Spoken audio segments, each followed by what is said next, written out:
ang mga kwento ng pag-ibig, kwento ng buhay, at kwento ng pag-asa dito sa Barangay Love Stories. Love Stories.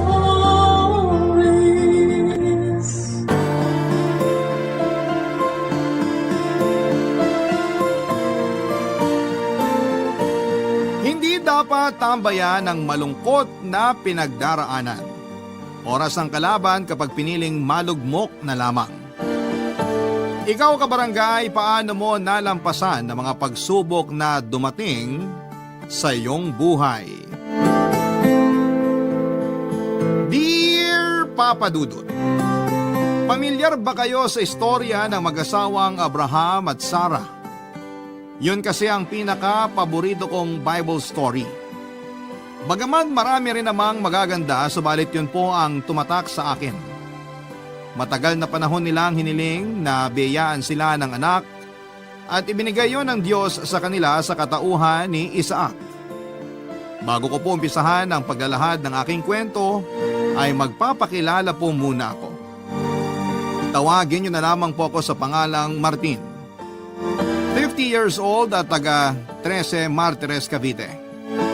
Pareho kami ng asawa kong si Joanna na avid listener ng programa ninyong Barangay Love Stories. Sa kasalukuyan ay may maliit kaming grocery store sa palengke na nagsisilbi naming kabuhayan at pinagkakaabalahan.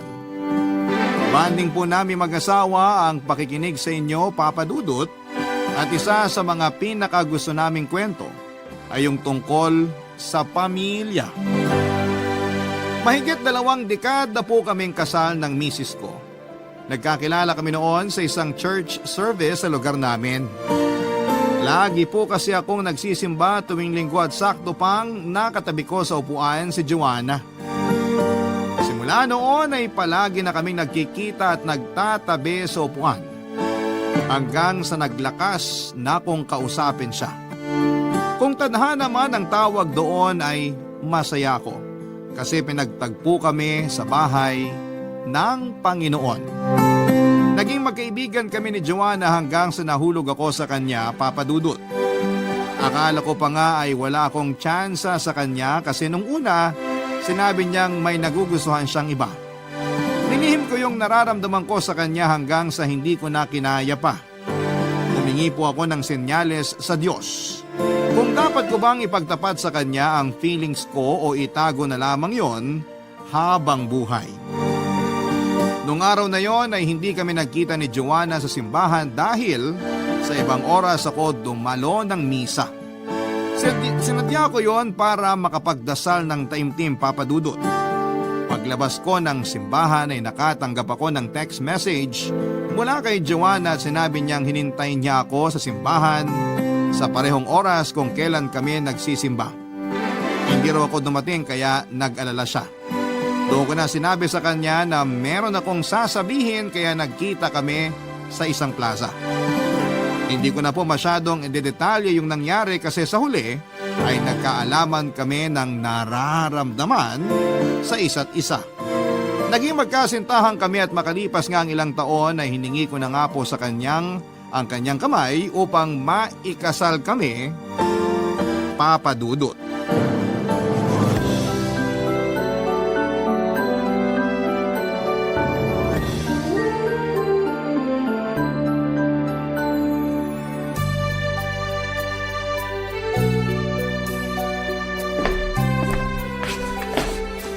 Oh, mahal.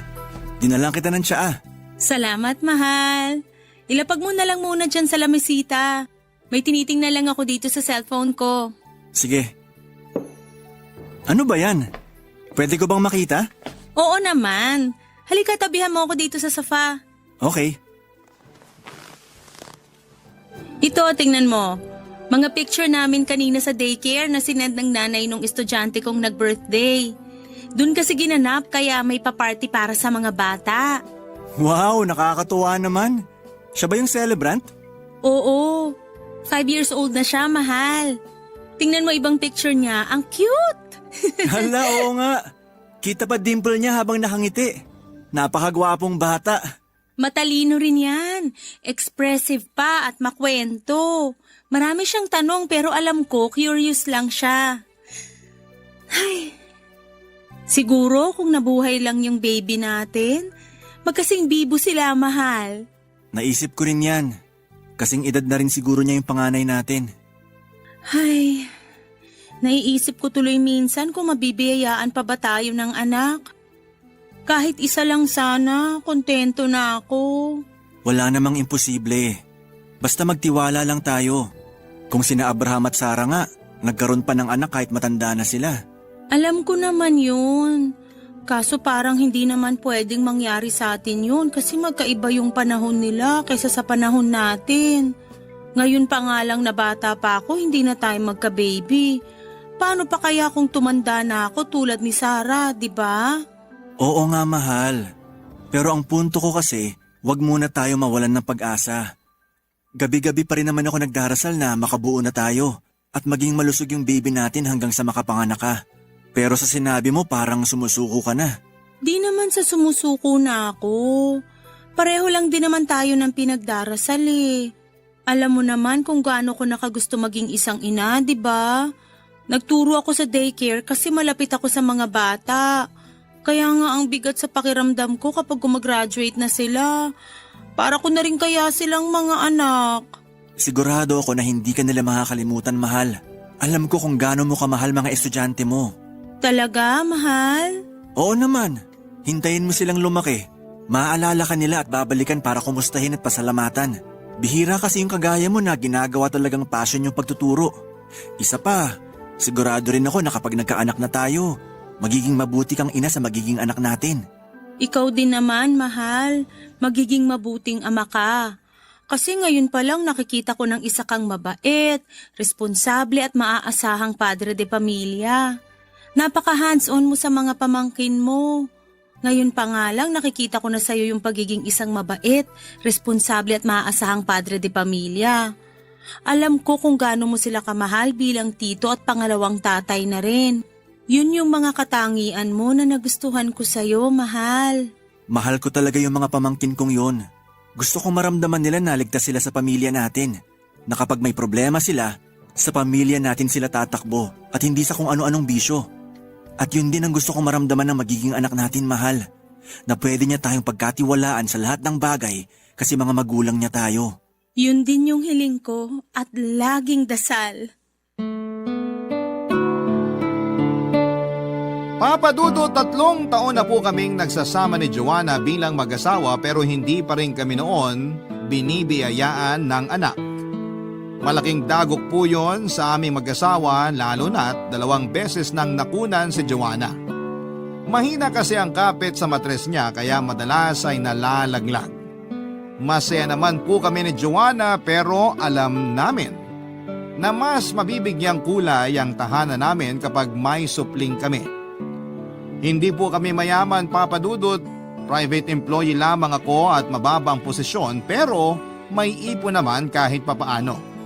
Saka hanggang 2 anak lang ang plano namin pero mukhang malabong mangyari yon dahil sa mga pinagdaan na naming mag-asawa sa pagkakaroon ng supling. Nung una ay hindi pa kami makausad sa pagkawala ng panganay namin pero hindi pa rin kami nawala ng pag-asa. Naniniwala kasi kaming mag-asawa na kapag may gusto ka na isang bagay, hindi ka dapat tumigil sa pagdarasal para doon.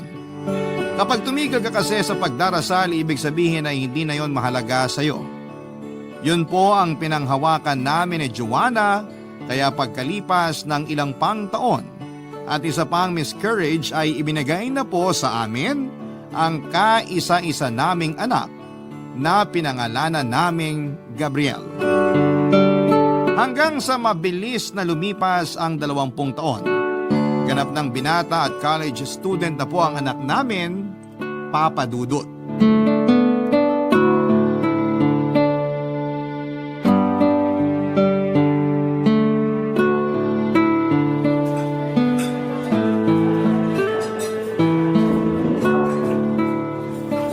Ano po? Nagustuhan niyo po ba yung mga pagkain nila rito? Okay din naman mga pagkain nila rito, nak. Itong kare-kare, masarap. Ang crispy nitong bagnet toppings. Itong ensaladang talong, Gusto ko rin yung timpla. Kahit yung Java rice nila rito, masarap din po, Ma. Ikaw po pa. Mukhang natahimik na po kayo ah. Ano pong masasabi niyo sa mga pagkain dito? Mas masarap pa rin luto ng mama mo, nak. Para sa akin, wala pa rin tatalo doon. Tingnan mo tong papa mo. Nambola pa. Tama ka naman po ron pa. Pero syempre, may iba pa rin po tayo na hindi niluluto ni Mama. Kaya yun yung in-order natin dito. Pero parang gusto kong pag-aralang lutuin tong kare-kare nila. Kaso di naman kumakain ito papa mo. Sumasakit siya niya sa peanut butter. Pwede naman pong tayo na lang yung kumain, Ma. Sa bagay, inggitin natin yung papa mo. Baka naman kalimutan mo nang lutuin yung mga paborito ko, mahal ah. Pwede ba naman yon? Siyempre di ko yun makakalimutan. Nagtampo naman agad si Papa. Maiba tayo, nak. Kumusta naman pag-aaral mo? Ayos lang naman po pa. Ganun pa rin. Anong ganun pa rin? Binubuli ka pa rin ba ng mga kaeskwela mo? Di ba sila tumitigil? Nakausap ko na nung nakaraan yung din nyo ah. Okay na po yun, Ma. Hindi na po nila inulit yung ginawa nila. Kaya wag na po kayo mag-worry ni Papa. Yung ibig ko pong sabihin dun sa sinabi ko, wala namang bago. Ay, meron pala. Ano naman yon? Ano po kasi... Ano ba yon, nak? Sabihin mo na sa amin ng papa mo. Alam mong hindi ka namin tinuruang maglihim sa amin ng mama mo. Alam ko naman po yun pa. Kaya nga po sasabihin ko na sa inyo ni Mama. Pero wag po kayong magagalit ha. Bakit? May bagsak ka bang grades? Wala po pa. Mahal, wag mo nga munang pangunahan yung anak natin. Ay, nak, sabihin mo na kasi. Pinapakaba mo naman kami ng papa mo eh. Relax lang po kasi kayo, Ma. Yung totoo kasi, may nagugustuhan na po akong babae. Talaga, nak? Ay, tingnan mo nga naman, mahal. Binata na tong anak natin. Kaklase mo ba siya? Hindi po pa. Magkaiba kayo ng course? Hindi rin po, Ma. Ha? Eh ano, nak? Hindi na po siya nag-aaral kasi nagtatrabaho na po siya, Ma, pa. Ano ka mo? Ibig sabihin, mas matanda siya sa'yo? Opo, pero 2 taon lang naman. Paano mo siya nakilala, nak? Barista po siya dun sa cafe na kinainan namin ng friends ko. Siya po yung nag-serve sa amin. Tapos, ayun, nagkaroon ako ng chance na makausap siya. Mabait po siya at maganda rin. Gusto ko po sana siyang ligawan. Eh, wala naman siguro masama doon kung pareho kayo ng nararamdaman. Kaso Nag-aaral ka pa, Gabriel. Di mo ba naisip na baka makasagabal yung pakikipagrelasyon mo sa pag-aaral mo? Hindi naman po pa. Kaya ko naman po pagsabayin. pero bakit hindi na siya nag-aaral? Graduate na ba siya kaya nagtatrabaho na siya? High school lang po tinapos niya, Ma. Kinailangan na niyang magtrabaho kasi binubuhay niya yung isa niyang anak sa pagkadalaga. Ano? May anak na siya? Opo pa. Nakita ko na nga po yung bata at close na agad kami. Hindi pwede. Mahal! Pa naman. Anong pa naman? Sabi ko hindi pwede. Hindi kami pumapayag ng mama mo na ligawan mo yung babaeng yon. Pero pa, mabait naman siya. Ma, di ba sabi niyo wala namang masama kung liligawan ko siya? Wala nga, pero tama ang papa mo. Pag-aaral muna yung atupagin mo, hindi pagka-girlfriend. May tamang panahon para sa pakikipagrelasyon. May tamang oras nga po ba? O baka ayaw niyo lang talaga sa kanya kasi may anak na siya? Gabriel! Para kasing hinuhusgahan niyo na agad siya kahit di niyo pa siya nakikilala. Hindi na namin siya kailangan makilala. Sapat na yung narinig namin ng mama mo yung tungkol sa kanya. Hindi mo siya liligawan. Uunahin mo yung pag-aaral mo. Naiintindihan mo ba? Opo pa. Sige na. Tapusin na natin yung pagkain para makauwi na tayo. Pinalaki naming may takot sa Diyos ang aming anak Papa Dudut. Sinanay namin siyang kasama tuwing nagsisimba. Masaya kami ni Joanna kasi nakikita naming masunuring anak si Gabriel. Magalang din siya at may respeto sa kapwa, mahinahon at mapagmahal. Para sa amin ng misis ko ay isang biyaya ang magkaroon ng anak na hindi sakit sa ulo o bastos sa mga magulang niya. Marami kasi akong naiinkwentro na kabataang walang modo. Kaya naman sinabi ko sa sarili ko na hindi ko palalakihin ng ganon ang magiging anak ko. Papa Dudut, mahal na mahal namin si Gabriel kasi siya lamang ang kaisa-isa naming anak. Para sa amin ni Joanna ay siya yung sagot ng Diyos sa matagal na naming panalangin na magkaroon ng supling. Kaya sa abot ng makakaya ko ay nagsikap ako sa pagtatrabaho upang mabigyan ng magandang kinabukasan ng anak namin. Simula elementarya hanggang kolehiyo, nasa pribadong eskwelahan si Gabriel. Kahit na hindi kami mapera ay binigyan namin siya ng komportableng buhay. Ang tanging hiling lang namin ay tapusin niya ang kanyang pag-aaral bago siya bumuo ng sarili niyang pamilya, Papa Dudut. Barangay Love Stories. Barangay Love Stories. Papa Dudut, edukasyon lamang ang maipapamana namin kay Gabriel. Kaya pinagtatapos muna namin siya ng pag-aaral bago sana siya magkaroon ng sariling pamilya. At kung dumating man ang araw na mag-aasawa na siya, ay hiling namin na sana ay matuto siyang pumili ng desenteng babae. Yun bang katulad ng mama niya, mabait, maunawain, may respeto at may takot sa Diyos. Pero dahil sa hindi inaasahang pangyayari, nagalit at nadismaya po ako kay Gabriel nang makabuntis siya, Papa Dudut. Pero hindi ko naman siya pwedeng kamuhian ng matagal dahil anak ko pa rin siya. Tinanggap namin ni Joanna ang magiging apo namin sa babaeng nabuntis ni Gabriel. Kinargo namin ang lahat ng mga gastusin sa mga check-up nito hanggang sa panganganak. Hindi kasi kami pumayag na huminto sa pag-aaral ang anak namin para magtrabaho tulad ng plano niya simula nang malaman niyang magiging tatay na siya. Sinabi ko sa kanya na hindi ko na siya mapapatawad kung pati yon ay hindi niya matutupad. Bukod doon ay hindi kami sumang-ayon na magsama sila sa isang bubong dahil hindi naman sila mag-asawa. Ayaw pa rin namin silang ipakasal dahil hindi namin gusto ang babaeng nabuntis niya, Papa Dudut. Sa huli, walang nagawa si Gabriel, kundi ang sundin kami ng mama niya. Pero isa na namang pagsubok ang dumating sa pamilya namin. Premature kasi ang anak ni Gabriel. Umabot pa sa puntong nag-50-50 ito sa ospital hanggang sa binawian po ito ng buhay. Yon po ang dahilan kung bakit nalubog kami sa utang, Papa Dudut.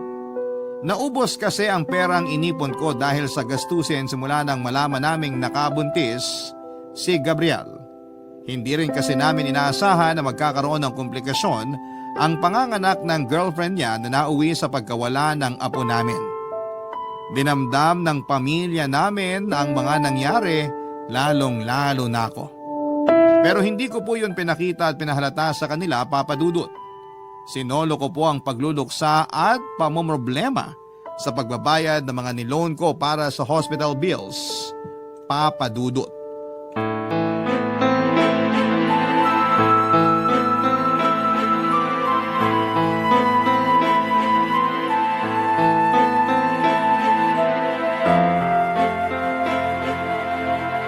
Bitiwan mo nga ako, Joanna. Kaya ko sarili ko. Ay, Martin! Tutulungan kitang tumayo. Oh, dahan-dahan. Kaya ko nasabi sarili ko eh. Ma, ayos lang po ba kayo? Oo, nak. Ayos lang ako. Pa, bakit niyo naman po tinulak si Mama? Paano ko nasaktan siya? Sus! Di naman na paano mama mo. Tsaka masyado kasi siyang pakialamera. Ano bang pinagsasasabi mo? Hindi kita pinakikialaman. Tinutulungan kitang bumangon kasi kulang na... Tinutulungan daw. Eh sinabi ko naman sa'yo na kaya ko eh. Pa, bakit po ganyan kayo makipag-usap kay Mama? Wala namang mali ron ah. Alam mo kung ano yung mali? Yung masyado kang pabida.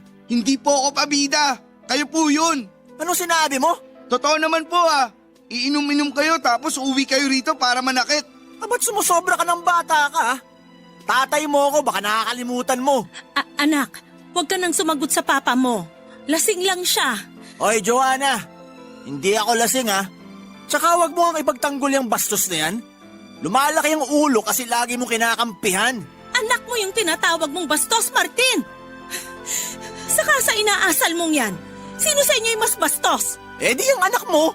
Sa tingin niyo po ba karespeto kayo sa ginagawa niyo ngayon? Bakit? Nirespeto mo ba kami ng mama mo nung nakabuntis ka? Mas inuna mo pa yun kesa sa pag-aaral mo. Oh, ano nangyayari? Pinarusahan ka ng Diyos. Kinuha sa iyo yung anak mo kasi sinuway mo kami ng mama mo. Ano ba yung pinagsasasabi mo sa anak mo, Martin? Tumahimik ka na nga! Bakit ako tatahimik? Eh matagal na ako nagtitimpi sa kanya. Kasalanan ng anak mo kung bakit namatay ang apo natin, Joanna. Hindi ko naman po kontrolado yung nangyari, saka masakit pa rin sa akin na nawala yung anak namin pa. Hindi sana mawawala yung anak mo kung hindi mo sinuway ang utos namin sa'yo ng mama mo. Pinagsabihan ka na namin na huwag ka muna makikipagrelasyon, pero matigas ang ulo mo. Tapos magugulat na lang kami na nakabuntis ka? Ayos ka rin, no? Akala mo madali lang magpalaki ng anak, eh wala ka pa namang nararating sa buhay. Kaya nga po sinabi ko sa inyo na magtatrabaho na ako. Pero gusto niyo na tapusin ko yung pag-aaral ko. Malamang! Anong trabaho yung papasukin mo? Sige nga. Eh wala ka namang alam sa pagbabanat ng buto. Martin! Sinabing tumahimik ka na! Isa ka pa! Kanina mo pa ako pinatatahimik ka! Namuro ka na! Pa, bakit niyo sinaktan si Mama? Ay! Ano? Ano ka ba naman, Martin? Nasisiraan ka na ba ng ulo? Bakit mo sinuntok ang anak natin? Tinuruan ko lang ng leksyon ng bata ngayon. Masyado ng bastos eh. At ikaw naman, kinukonsinti mo pa. Kaya di natututo eh. Akala laging tama yung ginagawa niya. Hindi ganyan magdisiplina ng anak. Saka kailan ka pa natutong manakit? Kahit ako nagawa mo na ring saktan. Nakatikim ka lang ng alak, naging ganyan ka na. Hindi na kita kilala. Papa Dudut, hindi ko po sinasadyang masaktan si Joanna. At yun din po ang unang beses na napagbuhatan ko ng kamay si Gabriel. Simula pagkabata ni minsan ay hindi ko siya napagbuhatan ng kamay. Pero nang sandaling yon ay hindi ko na nakontrol ang sarili ko. Dala na rin siguro ng impluwensya ng alak na natutunan ko ng inumin hanggang sa maging bisyo ko na ito. Hindi po ako naglalasing dahil masama yon sa kalusugan at labag sa mga aral ng Diyos na nasa Biblia. Kaya ganoon na lamang ang pagkagulat ng mag-ina ko nang maglasing ako noong araw na yon. Ang mas malala pa ay naging bayolente ako at nasaktan ko silang dalawa, Papa Dudut. Dahil sa mga nangyari, naging malayo ang loob sa akin ni Gabriel. Natakot siya sa akin at hindi ko naman siya magawang suyuin dahil malaki na rin noon ang problema ko sa pera. Hindi rin nila alam na nabaon na ako sa utang dahil nalulung ako sa bisyo. Hindi na lamang alak ang pinagkakabalahan ko ng mga panahong yon. Natuto na rin akong manigarilyo at magsugal. Pumapalya na rin po ako sa pagbibigay ng pera sa misis ko para ipambayad ng bahay na tinitirhan namin kaya dumating po yung puntong pinalayas na kami.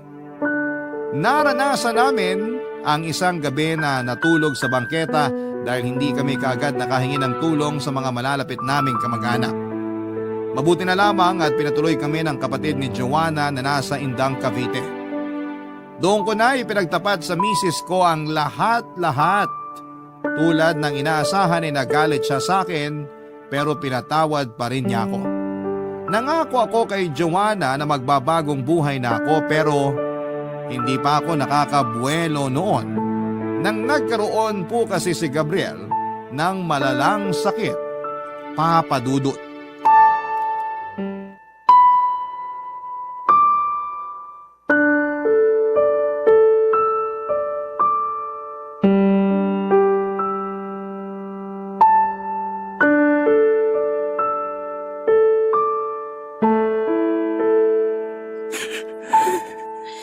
Mahal, kanina ka pa rito sa chapel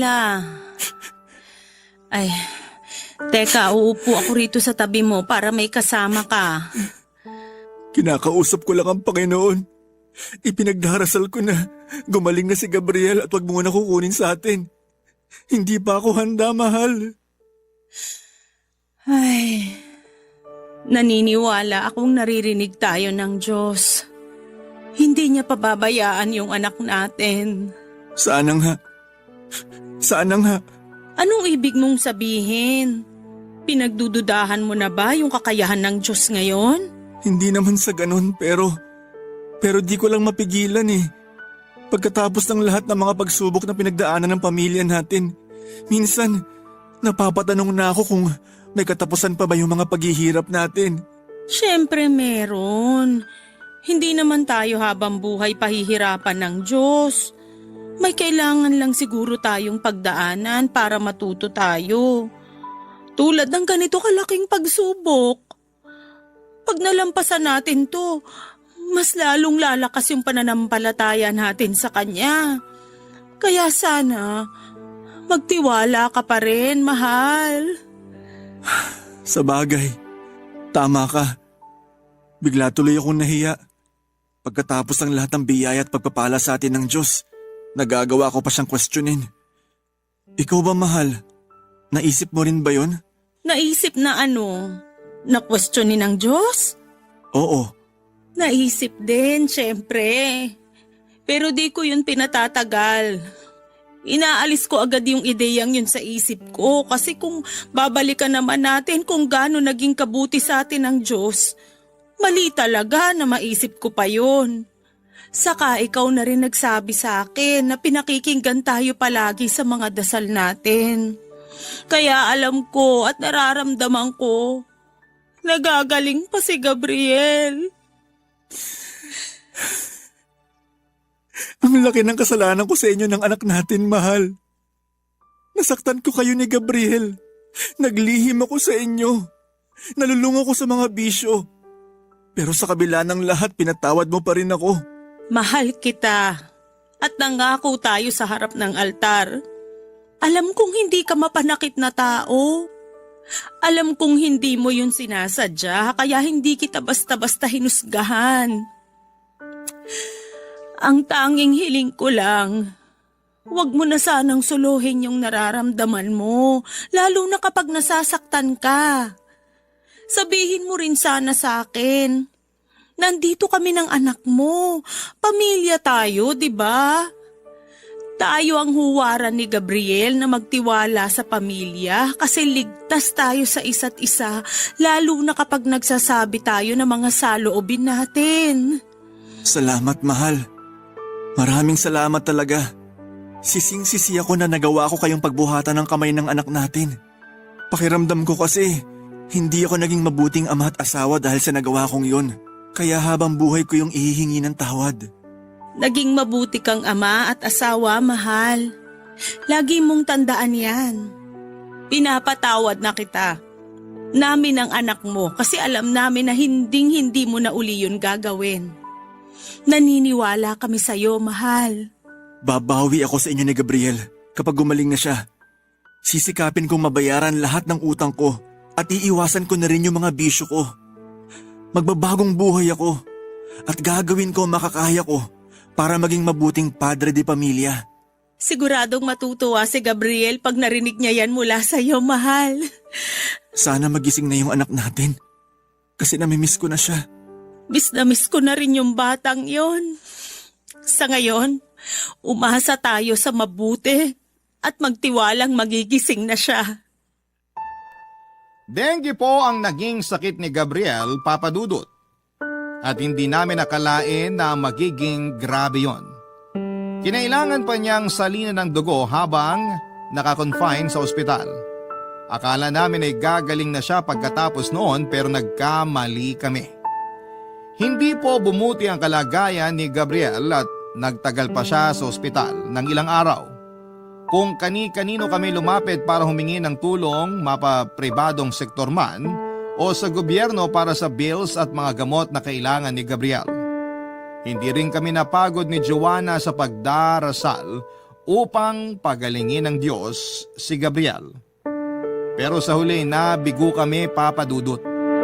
5 araw pagkatapos makonfine ni Gabriel ay na-cardiac arrest siya, Papa Dudut. Saksi po kami ng misis ko sa pag-revive sa anak namin noong tumigil ang pagtibok ng puso niya hanggang sa tuluyan na siyang binawian ng buhay. ingay sa paligid ng mga sandaling yon ay binalot pa rin ng nakakabinging katahimikan ng silid na kinakaroon na namin. Parang bigla na lamang noong huminto ang oras. Halos hindi na rin ako makagalaw sa kinakatayuan ko habang pinapanood si Joanna na umiiyak at yakap ang katawan ng anak namin na wala ng buhay. Hindi pa tuluyang rumihistro sa akin ang pangyayari, Papa Dudut. Hindi ko patanggap na kinuha na lamang ng ganon kabilis sa amin si Gabriel ng Panginoong Diyos, Papa Dudut. Barangay Love Stories. Barangay Love Stories. Papa Dudut, ilang minuto pa ang lumipas bago ako nakakbang palapit sa lupaypay na katawan ng anak namin.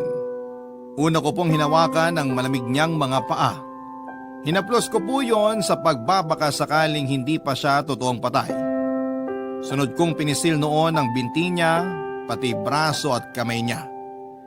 Sinalat ko rin po ang pulso niya at doon ko nga nakumpirma na wala na kahit na katiting na senyales na buhay pa siya, Papa Dudut. Wala na po si Gabriel. Wala na po ang kaisa-isa naming anak ni Joanna. Iyak po kami ng iyak ng misis ko at kapwa naming hindi matanggap na binawi sa amin kagad ang anak namin na matagal naming hiniling na dumating sa buhay namin. Dahil ba sa nagkasala kami sa Diyos, kaya niya kami noon pinarusahan ng ganon. Kasi kung oo, bakit naman sobrang bigat, Papa Dudut? Naging mabuti naman kaming tagapaglingkod pero hindi namin maintindihan kung bakit kinuha kaagad sa amin si Gabriel. Wala na kaming anak at napakasakit noon para sa amin. Hindi ko po matanggap na pagkatapos ng pagdarasal at pamamanata naming mag-asawa na pagkalooban kami ng supling ay mawawala rin po ito sa amin sa isang iglap. Durog na durog po ang puso namin, Papa Dudut. Dahil sa matinding lungkot ay halos gustuhin ko nang sundan sa kabilang buhay ang anak namin ng mga sandaling yon, Papa Dudut.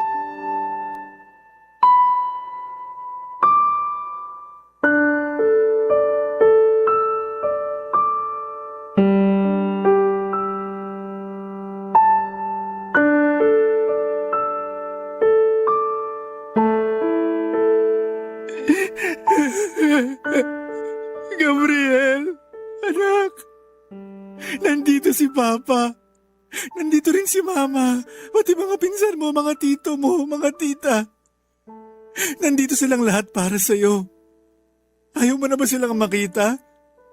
Ayaw mo na ba silang makakwentuhan? May gusto sana akong sabihin sa'yo pero paano ko gagawin yun kung nakahiga ka lang dyan? Gising na, anak. Kasi miss ka na namin.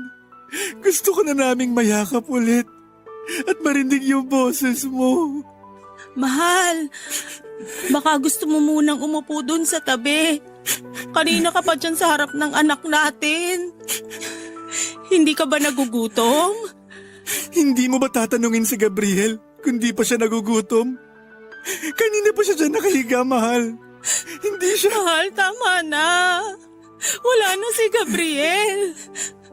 Wala na yung anak natin. Anong wala? Ayan siya, oh. Natutulog lang siya. Sana nga tama ka. Sana nga natutulog lang siya kasi ang sakit-sakit at ang hirap tanggapin na hindi na siya magigising pa uli, mahal. Ano ba pinagsasabi mo dyan?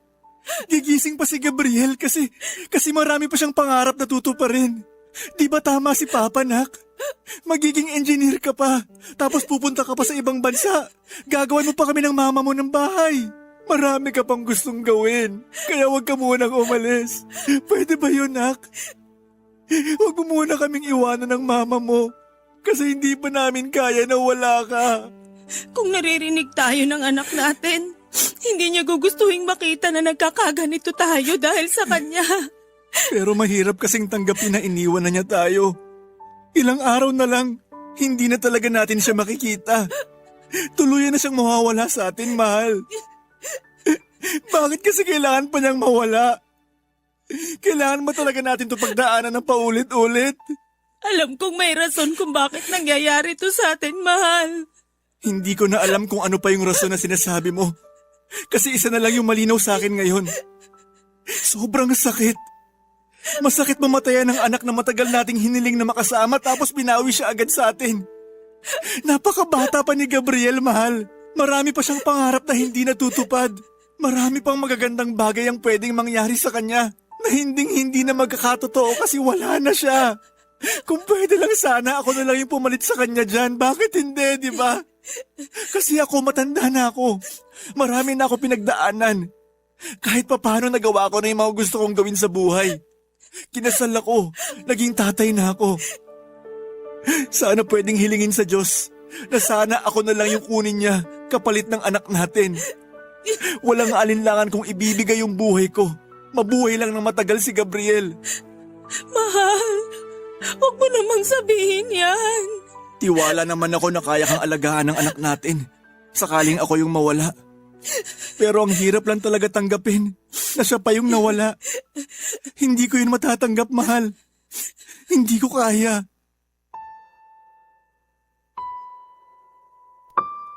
Dahil sa mga nangyari ay nawalan po ako ng tiwala sa Diyos, Papa Dudut.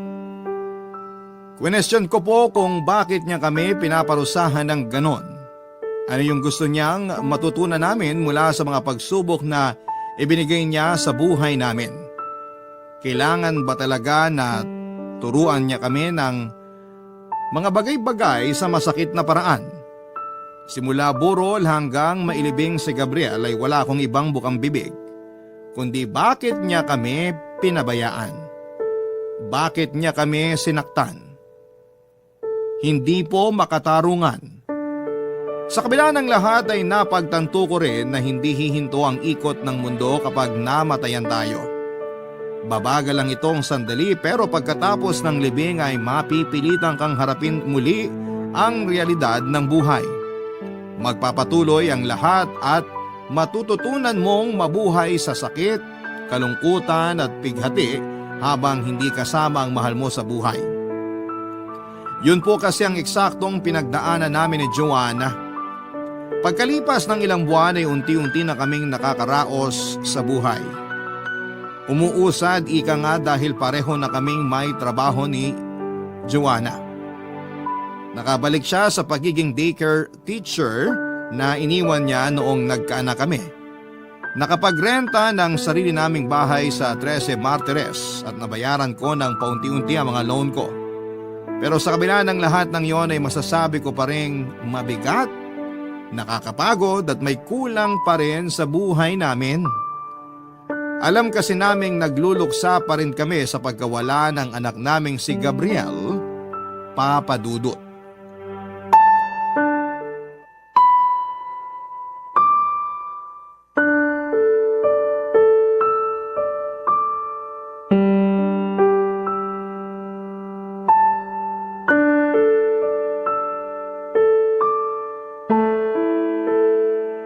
Anong ginagawa mo rito sa terrace, mahal? Hindi ka ba makatulog? Oo eh. Kaya nagpahangin muna ako.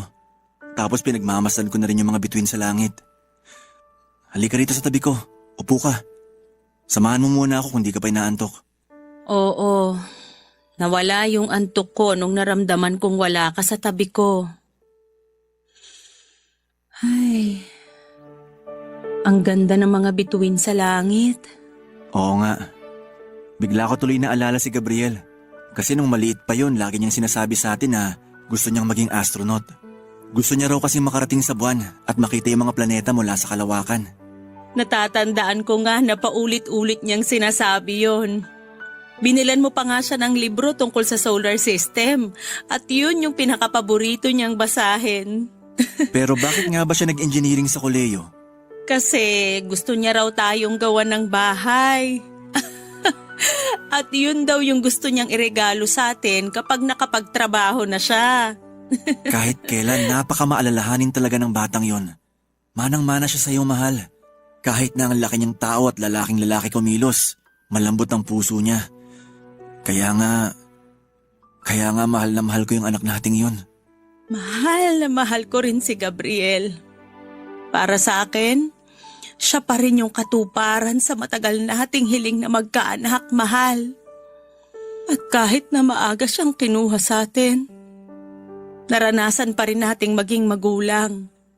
Naging ganap akong nanay at naging tatay ka sa kanya. Para sa akin, yun yung pinakamahalaga.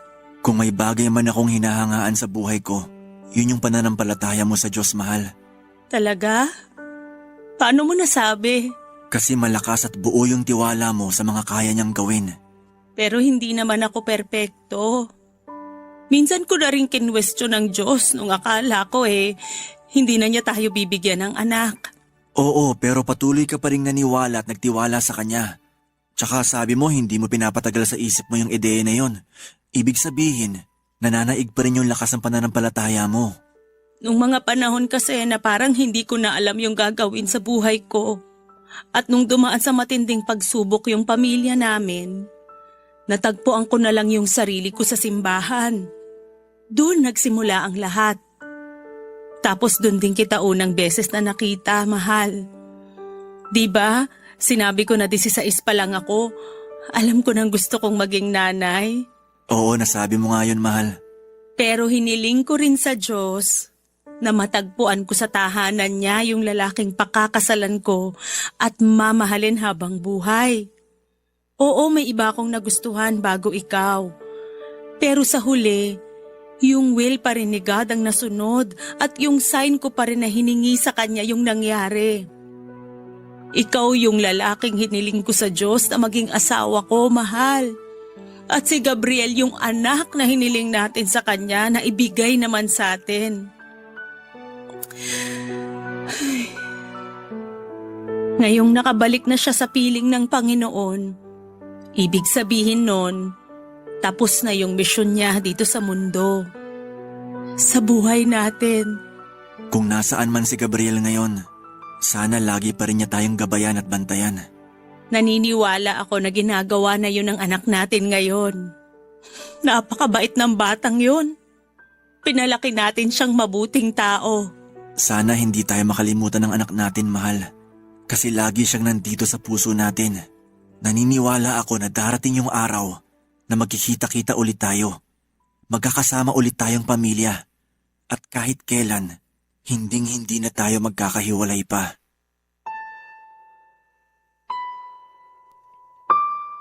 Mahirap magtiwala at maniwala sa Panginoon kapag inuulan tayo ng sunod-sunod na mga pagsubok sa buhay. Pero sa huli siya at siya pa rin ang ating sandigan. Siya ang ating takbuhan sa oras ng pangangailangan. Tao lamang tayo madaling manghina, mawala ng pag-asa at mapagod. Kaya naman importante na lagi natin siyang tawagin at kausapin sa pamamagitan ng pagdarasal at pananalangin. Yun po ang patuloy naming ginagawa ni Joanna hanggang sa ngayon, Papa Dudut. Masakit mawalan ng anak, pero alam namin na tinupad niya ang aming dasal. Naranasan naming maging magulang, kaya kahit saglit lang namin nakasama ang aming anak, ay walang pagsidla ng kaligayahang hatid noon sa puso namin ng misis ko. Maraming salamat, Papa Dudut, sakaling mapili po ninyong i-air ang istorya namin. Sana ay kapulutan po ito ng mga kabarangay natin ng aral at inspirasyon. God bless po sa programa ninyong Barangay Love Stories at sa lahat ng bumubuo ng Barangay LS. Number 1 po kayo at hindi namin malilimutan ang inyong pagbibigay ng mga magagandang kwento. Ang inyong forever kapuso at kabarangay, Martin. Nagustuhan ng iyong napakinggan? Ituloy yan via live stream sa www.gmanetwork.com/radio.